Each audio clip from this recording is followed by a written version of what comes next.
Never travel abroad if you don't know these things.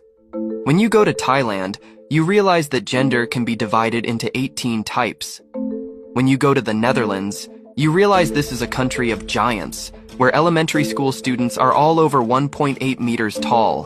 When you go to Penang, Malaysia, you realize that this small city full of Chinese flavors lets you eat until you're full with just $12. When you go to Hungary, you realize that if you don't date, you have to pay a single tax. When you go to Sombrero Island, you realize that there truly is a place in the world without time. When you go to New Zealand, you realize there isn't a single snake there.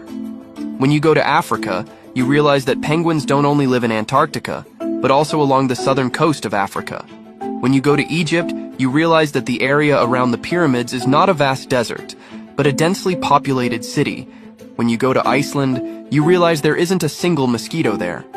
When you go to Dubai, you realize that lions and tigers can be kept as pets. When you go to Germany, you realize that working overtime is against the law. When you go to Northern Europe, you realize that men stay at home to take care of children, while women go out to work. When you go to Scotland, you realize that men there really like wearing skirts. When you go to Greece, you realize that although Greece was founded less than 200 years ago, the country has gone bankrupt 4 times. So, what other interesting facts do you know?